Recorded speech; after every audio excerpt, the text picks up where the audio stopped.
So my name's Polly Adjie and I'm Nurse Advisor for SureCert. As a nurse recruiter, there are a number of questions I'm asked by nurses starting out in their career, which I've covered in the Insights section of our website. For this video, I've picked some of the most common questions that I'm asked and given you a little bit of information from the benefit of my experience.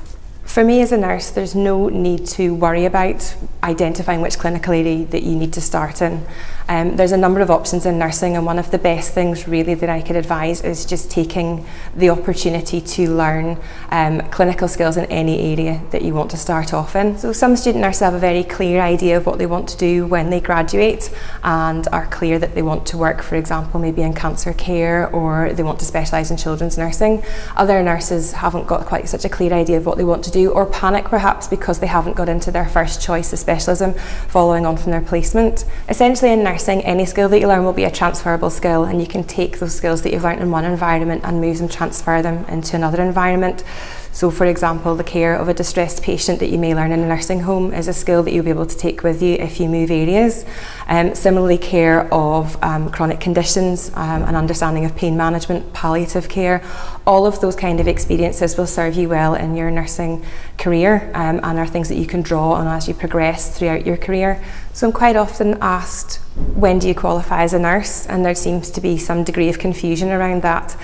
Some people think that they qualify once they've completed their course of studies. Some people think that they qualify when they've graduated. The easy answer essentially is that you qualify when you have your PIN. Your PIN is your personal identifiable number, and it's issued by the Nursing and Midwifery Council. When you have your PIN, you're a registered nurse and you're able to practice. In terms of applying for jobs, it will depend on the individual recruiter as to exactly how you go through that process. My best advice in terms of the job application process is to keep everything that you do. When you complete an employment history, for example, save that, keep it in a Word document so that if you ever need to put that information down on paper again, you have easy access to it. One of the requirements for our regulatory bodies is a full employment history from the day that you leave further education. So having that information to hand is vitally important.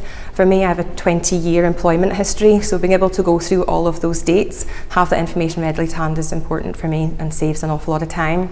Other information that's important to have easy access to for job applications will be any training certificates, courses that you undertook, who you did the course with, and when that course was completed, and if or when that qualification expires.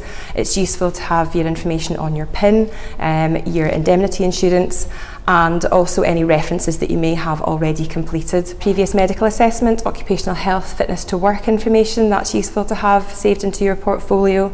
Evidence of your vaccinations, particularly your hepatitis B vaccination course, your titer levels, when that's been most recently updated in any boosters, it's useful to have that saved into a folder as well.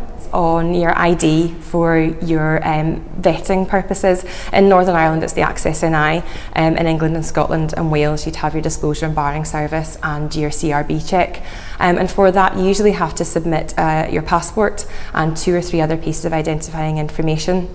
There's a comprehensive list that the Access NI will issue, and make sure that you bring that with you to any interviews where you're requested to bring it.